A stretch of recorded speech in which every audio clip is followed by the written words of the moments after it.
Robert Plank Show, episode 363. Run with the right ideas, set up the correct goals, be unique, and resonate with your marketplace using the 7 steps to business success with Peter Mehit. Hey everyone, and thanks for listening. We have a return guest again, and his name is Peter Mehit, and he's a veteran of both the Fortune 500 and tech startups, and he's worked worldwide as a business process troubleshooter and outsourcing deal leader for Computer Sciences Corporation, and you can check out his web presence at custombps.com. And today, Peter is going to talk to us about the 7 steps to success. So, Mr. Peter, glad to have you back, and good to catch up here.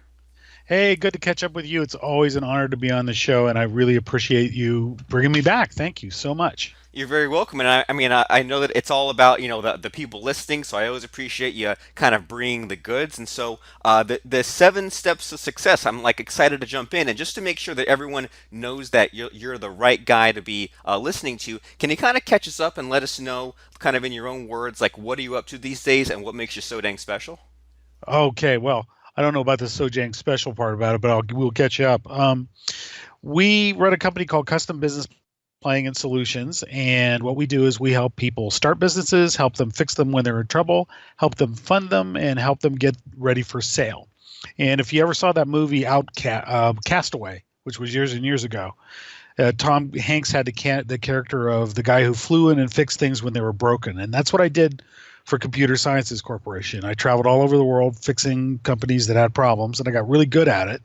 And so I can analyze companies really fast, find where their troubles are, and get them back on the right road. And so that same experience plays really well when you're starting a business. And we're getting close to 600 business plans. We've raised over $140 million with those plans for our clients. And then we have a lot of connections in the venture capital world, the private equity world. And through this whole process of helping companies start, being there at the birth, turning them around and rescuing them and getting them ready so the owners can exit them, we came across these 7 steps that certainly apply to starting a business, but I think can apply to any goal that you want to reach. And I wanted to share that with your audience because I think they could be pretty cool.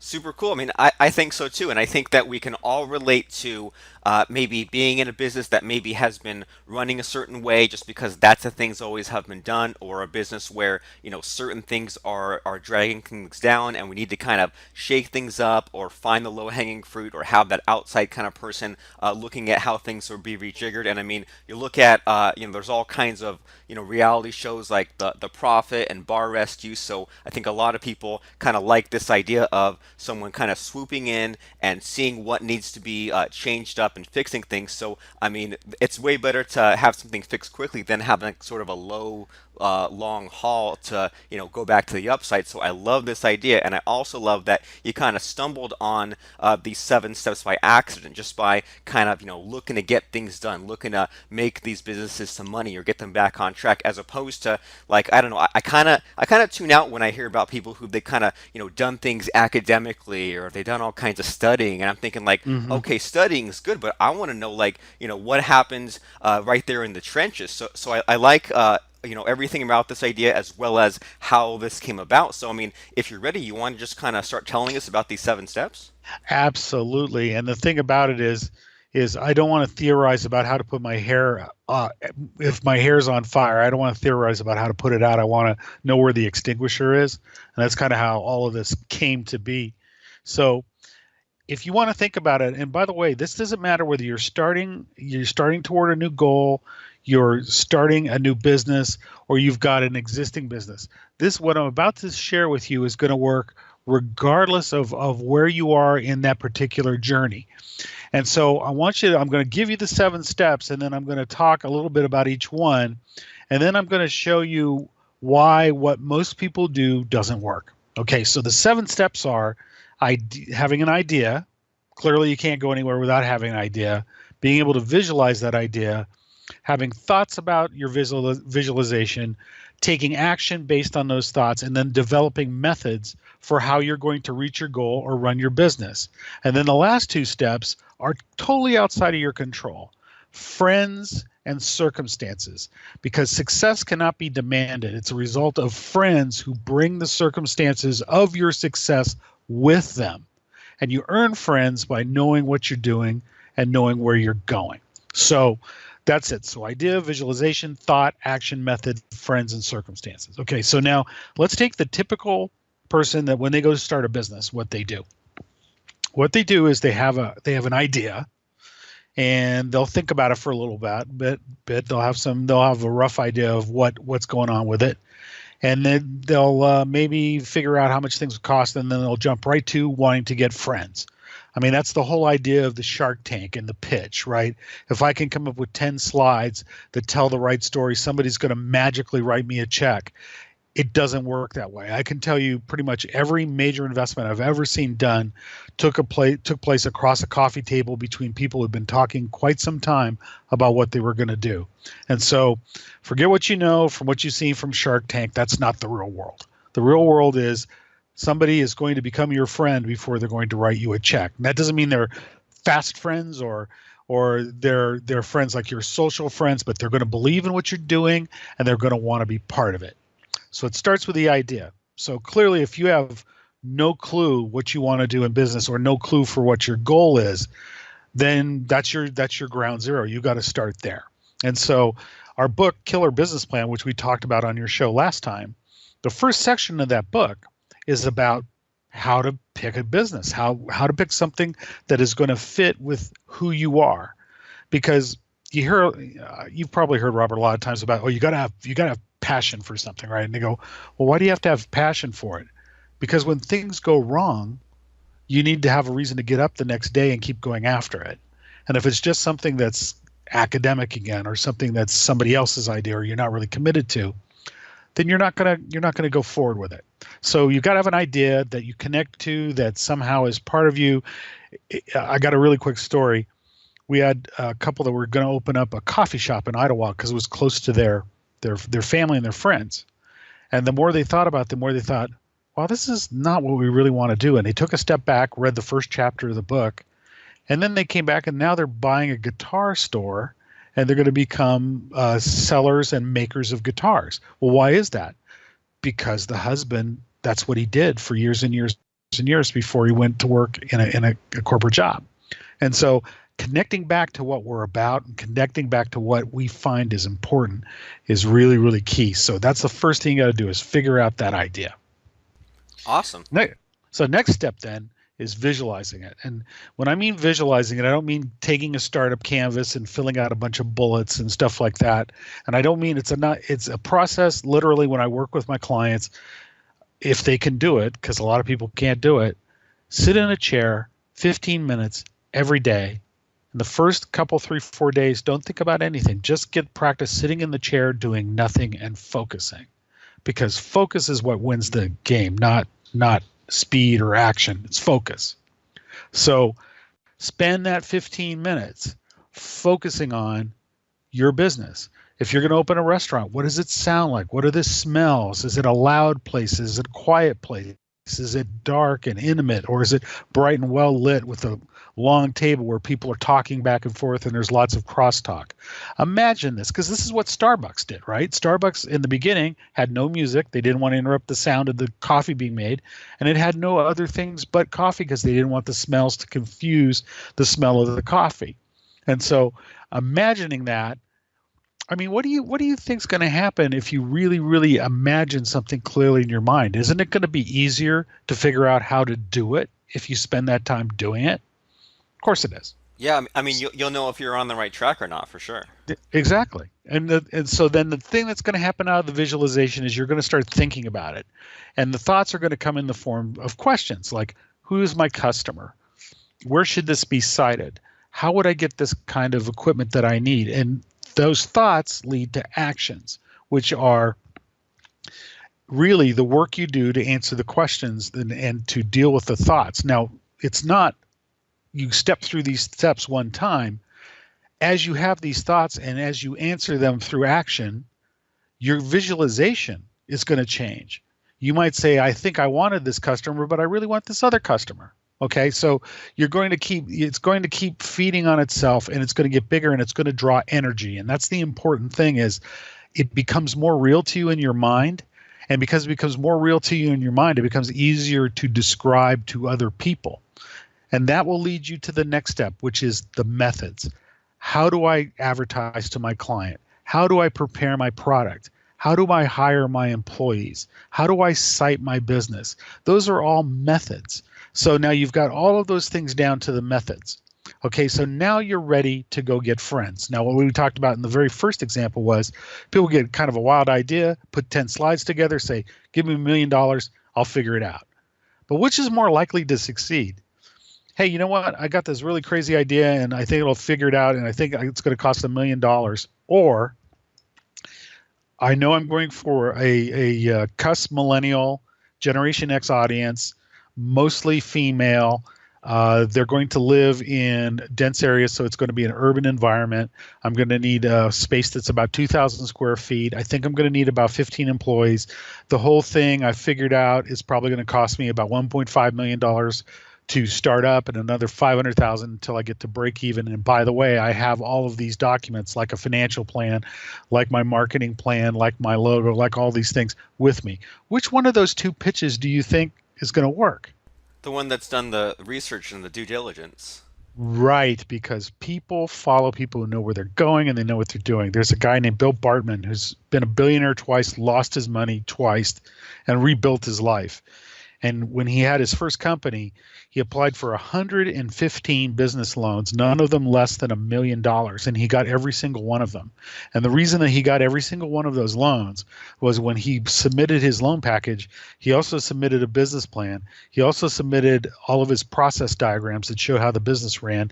He also submitted all of his procedures. So his application would come in 3 or 4 book boxes full of stuff. And nobody ever read anything because you're going to believe him. You're just going to flip through and go, this guy knows what he's doing, as opposed to, I'm going to wing it and I'll figure it and I'll shoot from the hip. And kind of part of what's wrong with going on in the entrepreneur community generally is, and the investors are as much to blame for this as anybody else, is this whole Shark Tank mythology where we don't really care about what the business is. We're looking for the next Steve Jobs. And my answer to that is, if the Steve Jobs in the beginning walked through the door, you wouldn't recognize them and you probably wouldn't invest in them. And so I can't get my friends to follow me unless they trust me. And the way that I show trust and respect for them is by figuring it out as much as I can in advance. And then those friends, investors, customers, the media, landlords, everybody who needs to do something for my business to become a reality, then they're likely to bring those circumstances with them. And so, like I said, I can't make the circumstances happen. I have to have friends to make the circumstances happen. And the way I show the respect and I build the trust is by taking my idea, visualizing it, taking the thoughts and actions that I have about it to create methods so that it's solid and grounded and totally makes sense. Awesome stuff. And you're making me think back a lot to attending offline events when, every now and then there's that person that kind of comes to you and corners you and says, well, I got a really good idea, so I'll just give you the idea and then you do all the work and we split half the money. And I'm thinking, so you just thought of something and you just want a guaranteed paycheck, even though this idea you had isn't really like either it's completely never been done before, so it might be a bad idea, or it's not a unique idea because all these good ideas, like there's a million competitors, a million like Ubers or a million kind of like delivery services and things like that. And I've definitely come across also like at like an offline event, if there's like a panel kind of situation and someone like stands in front of the panel and asks and is supposed to ask their sort of sticking point question, but instead they treat it like Shark Tank and try to pitch their idea. And again, it's like, okay, well, you're just like spouting off this idea, but there's no paperwork behind it. There's no kind of history about anything. You haven't really proven much. And then it's even like if it goes back to,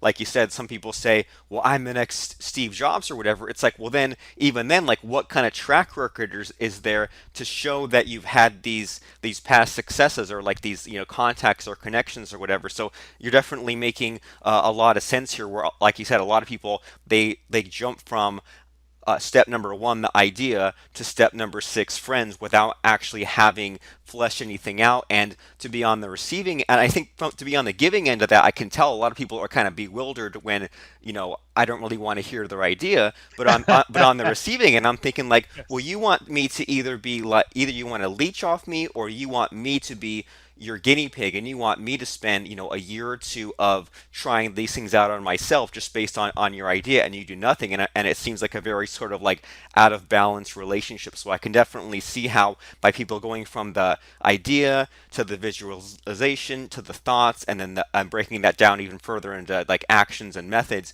where these things are more fleshed out, so that way it's not just some crazy person where I don't know if they just thought of this idea 5 years ago or 5 minutes ago. There's actually some kind of documentation behind it. See, you nailed it. And what it boils down to is a lack of respect for the other person. And and the fact of the matter is that everything that you do shows how much you care. I can't care more than you care. And if you don't care enough to even sit down, let me give you an example. We've done 12 mobile apps in the last 18 months. We helped six of them got funded, three of them are actually rolling, and the other six went nowhere. Okay, and let me tell you why. Because I actually try to talk people out of spending money with me. Because the first thing that I ask them is go to Google Play, go to the App Store, and go to your category and see how many apps are in that category, and then tell me how you're different. Because there's a whole methodology out there. I don't know if you ever heard of it for mobile apps called minimum viable product, right? Put out the absolute minimum and then see if you can get people excited. And then when you start getting sales, then take that and add stuff to it. The problem is everybody's doing MVP methodology. So when you go out to iTunes or you go out to Google Play by category, like say it's a geolocation app to find a dentist, there's 900 of them and they're all exactly the same. And so you're not going to stand out. The only way you could possibly stand out is to have millions of dollars of advertising to do it. And so as an investor, somebody comes up and says something like that to you, you just look at it and go, you haven't even done your basic homework. How can you ask me to invest in this thing when you haven't even really looked at it? Because that's a really basic thing. And any investor is going to do that. I tell my clients to do that. How are you different? If you're not different, it's not going to happen for you.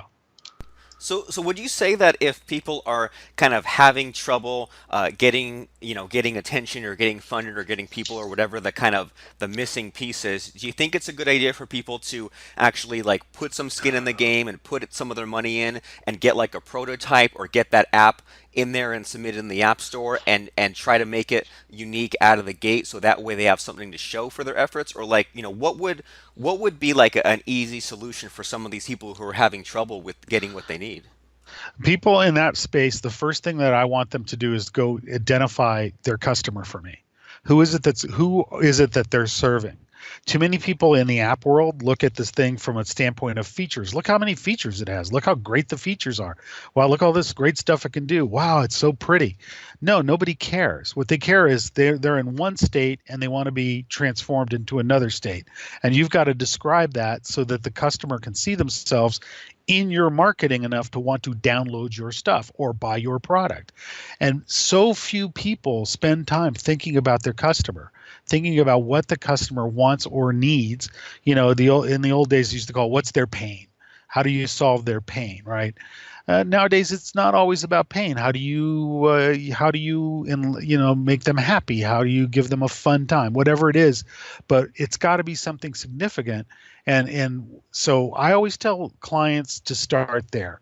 Who is it you're serving, and what is it that you're doing that's going to make you special? And then once you figure that out, then maybe it's good.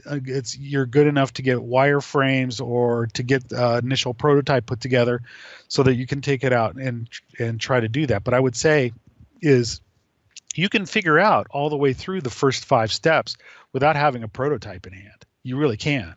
And then it's likely that you could get some seed money. We had one app that they got seed money before they ever built anything, because they sat down and they figured out exactly what it was they were going to do.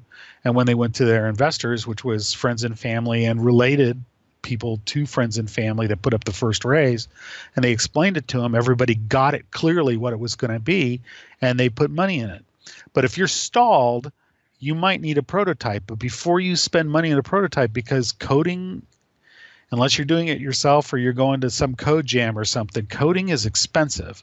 So, figure out as much as you can how you're going to be different from the thousands of other. I mean, what is it now? They're up to 2 million apps in iTunes now. No It's idea, but a ridiculous. huge number. Yeah. Yeah, it's like 2 million apps, I think, in the App Store. It's like, it's crazy. So you've got to figure out how you're going to stand out in that crowd and what's going to make you different. Because I guarantee you, for any idea you can come up with now, there's probably at least one or two in your category minimum.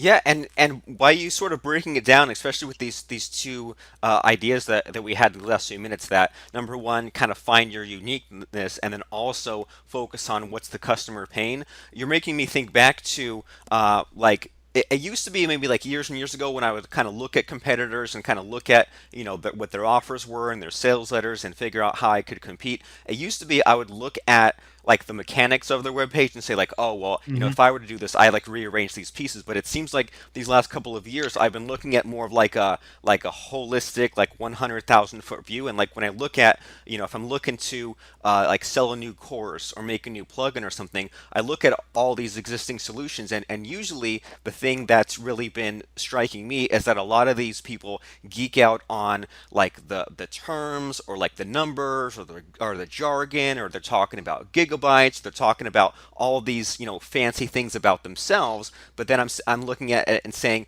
well, a big kind of gaping hole there is in making it about that customer. And then likewise, when I kind of have that paradox of saying, well, the pioneers get the arrows in their backs, I don't want to create something that's new and untested. But if there are already a bunch of courses out there about how to make a membership site, and I'm going to make my own course about a membership site, then I think, okay, what's my own kind of unique twist on it to get people's attention and to kind of stand out from number one, people who don't seem like they're focused on that customer, but then also they don't have anything kind of interesting to say. So I think that those two ideas sort of combined about find your uniqueness and then find what the customer wants. I think that's like really good advice for everyone to kind of rediscover or remember every couple of years, because it just seems like everywhere I look, at least nowadays, this is what they all seem to be missing the point, especially with the internet marketer or like software or kind of geeky stuff. They're all sort of, they like drifted and they're focusing on these wrong things. Well, geek out is exactly the right word. We just redid our website. We just relaunched our website, and we looked at our website and we go, and it was pulling people and people liked it and stuff. But I looked at it and I went, it's really all about us, and it's all about our techniques, and nobody gives a crap about that. What they care about is, are you going to move them from where they are to where they want to be? That's all they really care about. I mean, because your biggest competition isn't another app or another company. It's what people are doing or not doing.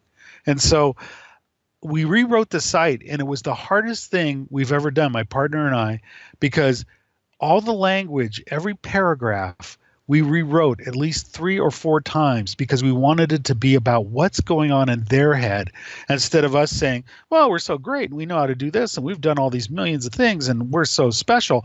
Instead of that, instead of, this is your problem, we understand what your problem is, and here are the things that are typically symptomatic of where you are. Okay, if you're starting, if you need funding, if your business won't let you take a weekend off, here are the symptoms, right? So to start talking in because they've got to see themselves. They've got to see themselves as, yeah, that's me, first of all, and then, yeah, that's where I want to go.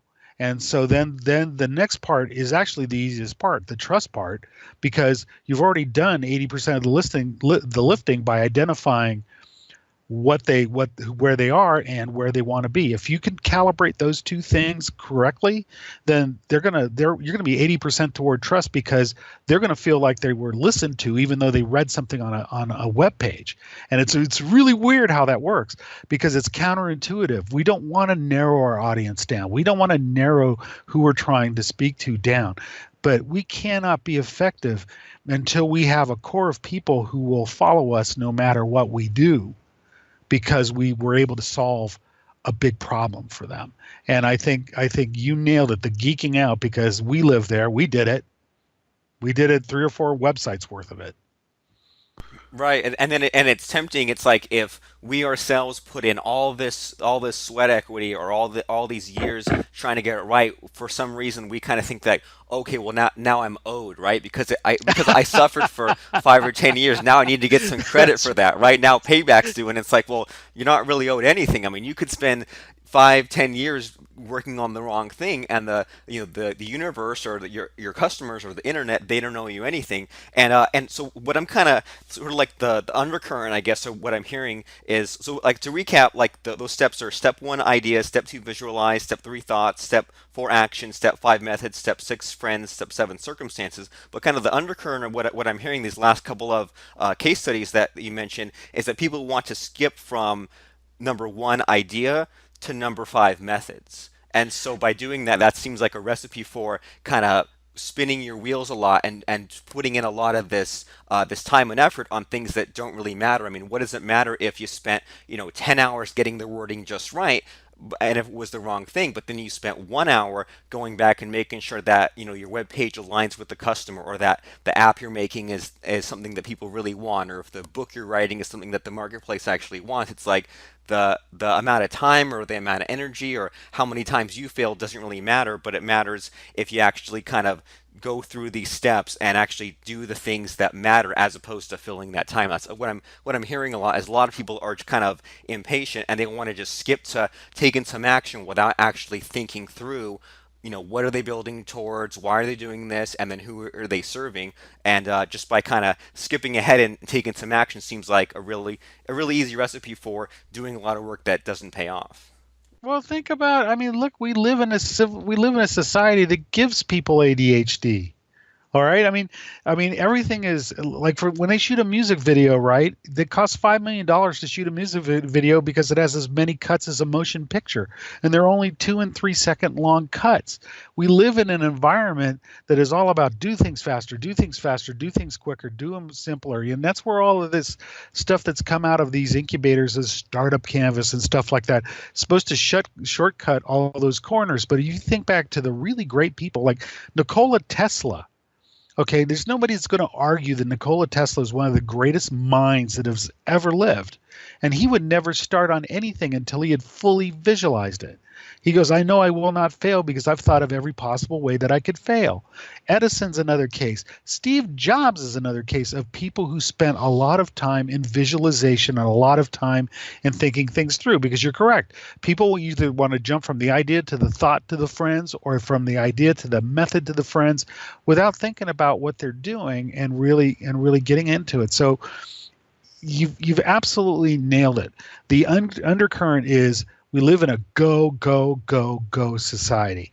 And you have to find a place that's still and quiet so you can hear your own voice and then be able to hear other people's voices instead of hearing a bunch of people. Like, the worst thing you can do sometimes is go get help. Like, say, some investor group has a, hey, come meet us and, pitch your pain points and we're going to give you guidance. If you go to 10 of those in a row, you're going to hear the same guidance, but it may not be the guidance that saves you. Like, for example, we have a yoga instructor we work with. My wife and I take yoga lessons. And so when we put this website up, she was like the first person I asked. Why? Because she doesn't know anything about what we do, doesn't care about it. It's not meaningful. And I say to her, what about this moves you? What doesn't move you? And we got a really good bill of health off of it. Get it as much exposure to people who are dispassionate about what you're doing. And then you're going to get some real input.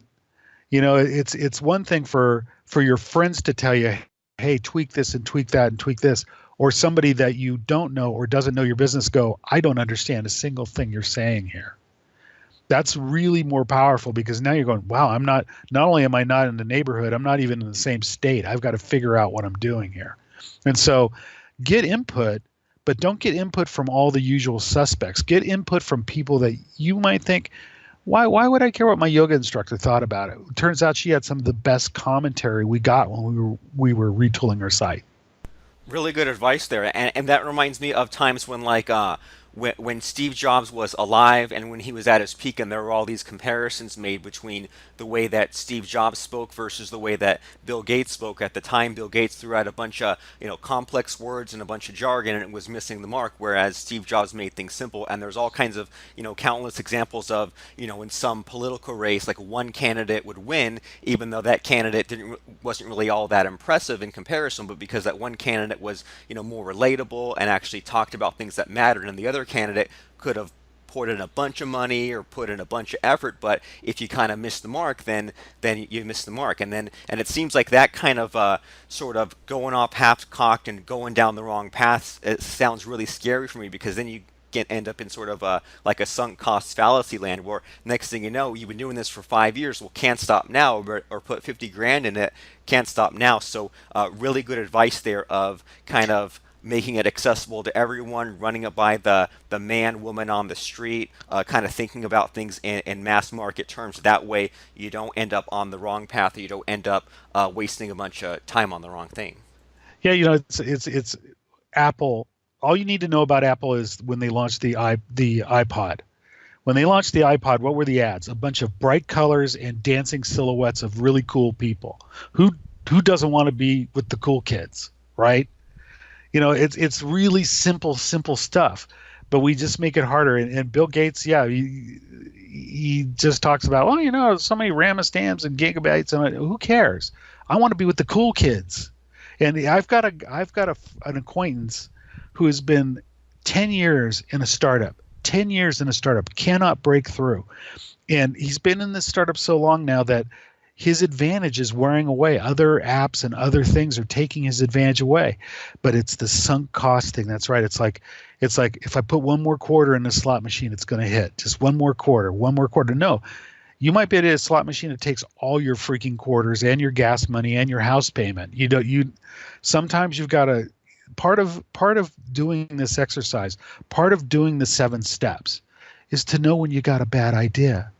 Because wouldn't it be better to walk away from a bad idea before you spent all your time and treasure and hardened yourself and made yourself bitter against the process so you don't try again? Oh yeah, I mean, if I have a bad idea, I'd rather know early. I'd rather know an hour into the Yes. bad idea, not 10 years into the bad idea, because I can't get that time back. So That's right. I mean, really good advice. Lots of really helpful kind of either like reminders or new ways of putting things, or even better, like just these 7 steps. It really seems like it's sort of like combining all these little bits and pieces that we might have heard scattered or might have not really heard in like kind of a unified sort of list. And so it really helps to know that, okay, well, first of all, have the idea and focus on what we find is important, not just something that's in front of us, but what do we actually want to do, and then spend 15 minutes visualizing every day and just doing nothing and focusing on what does that dream realized look like, sound like, smell like. And just imagine if you were the creator of Starbucks and Starbucks did not exist yet, what would a Starbucks store, what would the customer experience look like? And then that leads to the thought of asking, okay, well, now that I have the idea and I can visualize it, now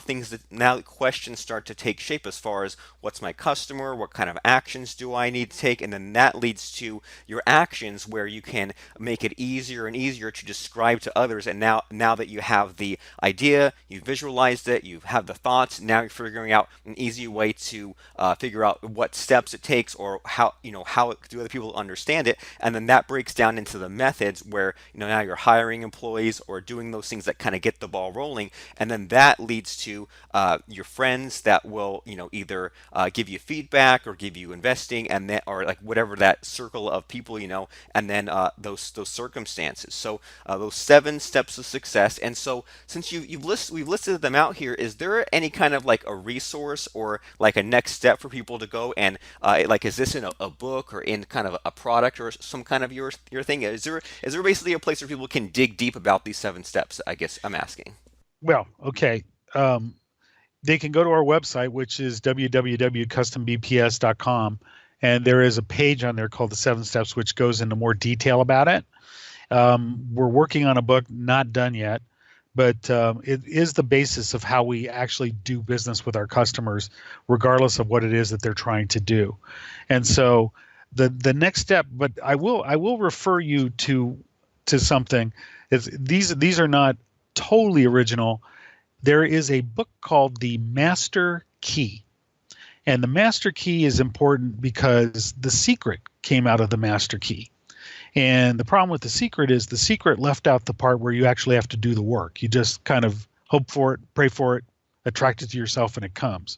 Where the master key has a section called the chain of creation that talks about these steps. And the master key also talks about how to use meditation to visualize. And I think it's really important that people learn how to get quiet time to think about stuff, and instead of always being in motion and always in action, because if you can't be still, then you can't hear anything. So our website, again, custombps.com, and a book which you can find on the internet if you Google The Master Key. And it's worth reading. It's 24 different steps. It has exercises you do after each step, and it brought a lot into us developing this as a discipline and making it simpler to use. And just so that people get the right master key, because last time we spoke, I bought the wrong one. Is this the Uh, master key system we're talking about? yeah, I should have the guy's name ready for this, and I don't. I'm looking at Charles Hanel. Is that right? Hang on a second. I All got to right. ask one question. Who's the author of Master Key? You remember? Okay. You know what I can do is I can send that to you so you can put it in the show notes. Perfect. Okay, cool. I Because will I will dig that up and put it so you can put it in the show notes. awesome. Because I only asked because last time we spoke, you mentioned the master key, and I went And out you and got bought the the. wrong one. I remember you sent Yeah, me a note, and I meant to I ask you got back. the Got I lost. got the master key to riches from Napoleon Hill, which was still good. Talked about going the extra mile and having the definitiveness of purpose, and it was a great book. But then I realized I still had the wrong one. But we'll make sure to put the correct link in the show notes, as well as links to custombps.com and a link directly to the book when it's available. So great stuff. So for now, Yeah, other it is. than It is Hennels. I'm sorry. It is Hennels. Charles F. Hennels. That's it. all right, cool. Well, I mean, I'm always down for a new reading material. So even if out there, even if you bought the wrong master key like I did, or you read that, good to read both versions, right? So we're gonna link to custombps.com, which is the place that everyone listening should go right now. Whether you're listening on the website or you're driving, just pull the car over and write down custombps.com to go to that website and to get those details about the 7 steps of success, as well as a link to the book when it's available. So as we're kind of winding things down here, Mr. Peter, I mean, any final words or thoughts or links or just anything else to kind of cap up our conversation today? Well, I'm going to do the same thing I did last time, which is I will give an e-copy of Killer Business Plan, which is also built on these principles, to anybody who goes to our website and contacts us through our contact form, or they can call us at 800-741-8444, and I'll even answer any questions you have. If you're looking for local consulting help, I'll give you a free consult.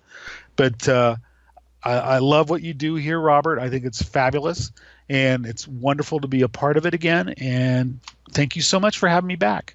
Awesome. You're very welcome. We'll have to have you back when the book is done and kind of, as you laid out those details, people should go to custombps.com, click on that contact form, or at the very least, call him up at 800-741-8444. It reminds me of, since we mentioned Steve Jobs, there's some like video that's one of those viral videos that's making the rounds of like Steve Jobs told some story of like when he was a kid, he called up like the CEO of HP or something and like asked for Hmm. some part, and like the CEO like answered the phone, chatted with him, and I mean, so many of the problems that we have in our lives can just be solved by making one phone call or asking one person. So if you're out there and you're listening, if you're stuck or you know that things could be easier, or you know that you're capable of so much more, it can't hurt to just reach out to Mr. Peter and just tell him your situation. If you have any question, it can't hurt to ask, because so many people just kind of live life passively. They listen to podcasts like this, they don't take action. So be one of the few people that takes action. Go to custombps.com, fill in that contact form, do it right now, or make that phone call. But just put that feeler out there so that you can become better than where you are today, which is the whole dang goal. So thanks so much, Mr. Peter, for stopping by and sharing a ton of really useful knowledge. I mean, this is like a whole course compressed into one little free episode. So everyone, make sure to go to custombps.com. And thanks, Peter, for stopping by and sharing all this stuff. Thank you so much, and I hope to talk to you again. What do Mark Zuckerberg, Chewbacca Mom, Michael Phelps, CNN, Fox News, BuzzFeed, Dunkin' Donuts, Chevrolet, and you have in common? Well, they all use Facebook live streaming to get more traffic and eyeballs on their websites. And to jump on the live streaming phenomenon that is taking over Facebook and the internet right now, go to videosalestactics.com to find out everything you need to know about Facebook live streaming.